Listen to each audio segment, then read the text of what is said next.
December 16th, 1944. Early morning, Monschau, Germany. The frozen earth trembled as another salvo of American artillery screamed overhead. But something was different this morning, terrifyingly, incomprehensibly different. The shells weren't striking the ground or the trees. They were detonating in mid-air, precisely above the advancing German positions, creating a lethal rain of steel fragments that no foxhole could protect against. Among the 326th Volksgrenadier Division attacking the 38th Cavalry Squadron's positions, soldiers who had survived years on the Eastern Front encountered something that defied their understanding of warfare.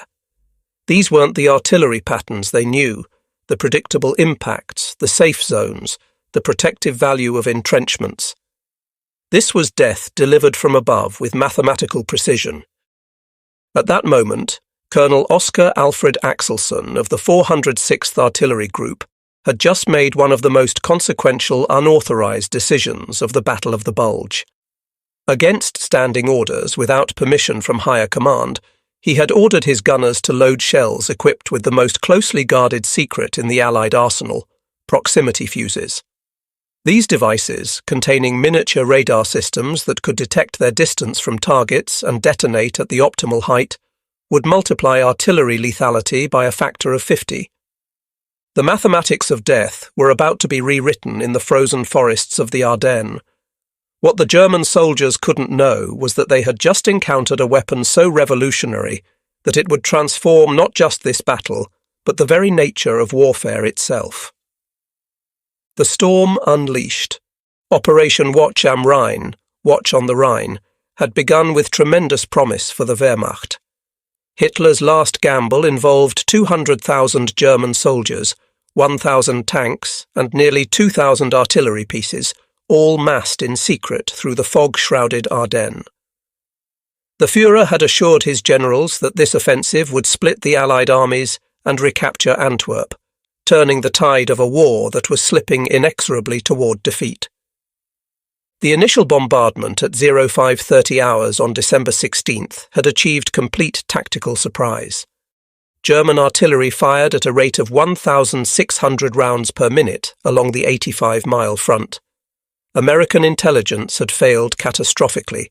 They hadn't detected the massive build-up, and many frontline units were either green replacements or exhausted veterans sent to this quiet sector for rest. But at Monschau, Colonel Axelson faced an impossible tactical situation. The 38th Cavalry Squadron, a small reconnaissance unit, was being overwhelmed by superior German forces. Conventional artillery couldn't stop the assault. In desperation, Axelson made his historic decision: deploy the secret proximity-fused shells without authorization.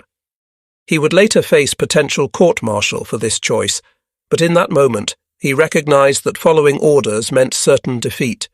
The effect was immediate and devastating. German soldiers advancing in traditional assault formations suddenly found themselves under a type of fire they had never experienced.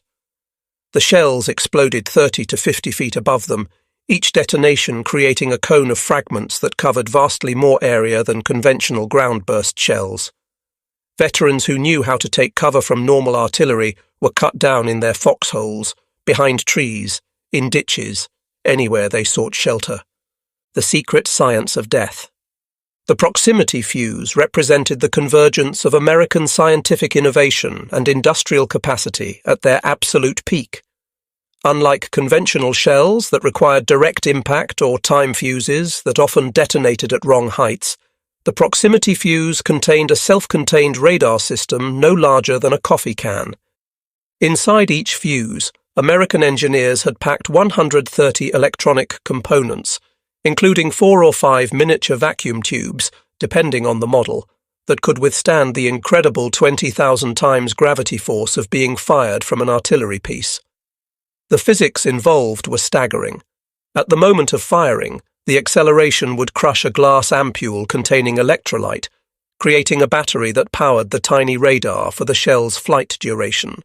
Dr. Merle Tuve at Johns Hopkins Applied Physics Laboratory had driven this development with Manhattan project-level intensity.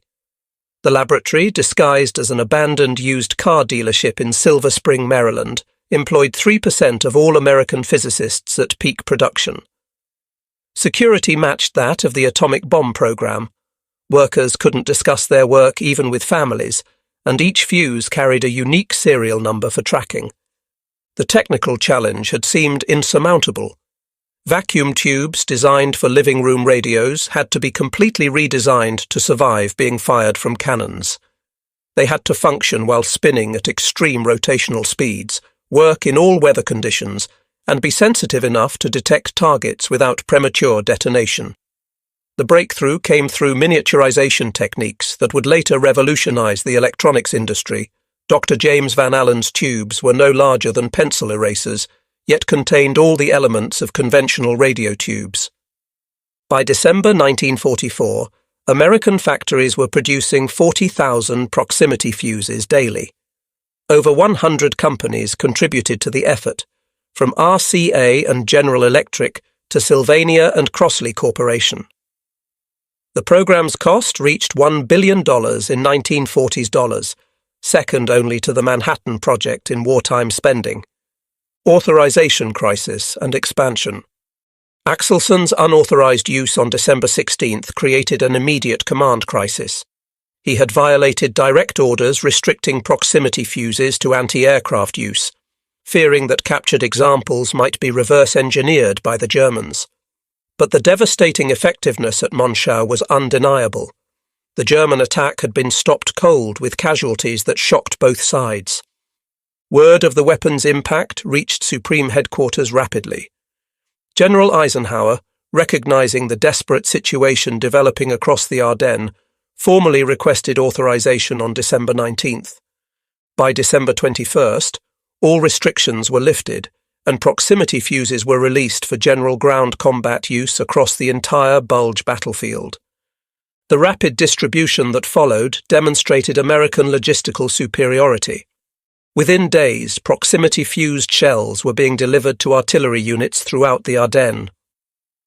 The 463rd Parachute Field Artillery Battalion at Bastogne received their allocation just as the German ring closed around the town. The 420th Armoured Field Artillery Battalion, with their M7 Priest self-propelled howitzers, began using them to defend the northwest approaches. The 969th Artillery Battalion, an African-American unit commanded by Lieutenant Colonel Hubert D. Barnes, employed them with devastating effect southwest of Bastogne. Each unit discovered the same truth. Proximity fuses transformed artillery from a support weapon into a decisive battlefield tool. Forward observers no longer needed to carefully adjust fire. The fuses would find their own optimal detonation point. Accuracy requirements decreased while lethality increased exponentially. Bastogne. Surrounded but superior. The siege of Bastogne provided the perfect demonstration of proximity fuses in defensive warfare. The 101st Airborne Division, completely surrounded and outnumbered, held the vital crossroads against repeated German assaults. Their artillery support included the 463rd Parachute Field Artillery Battalion, equipped with 75mm pack howitzers capable of firing proximity-fused shells. Between December 19th and 31st, the 463rd fired exactly 7,676 rounds, according to official unit records. While not all were proximity-fused due to limited supply, those that were had devastating psychological and physical effects. German assault formations simply melted away under the airburst barrages, with entire platoons eliminated in seconds.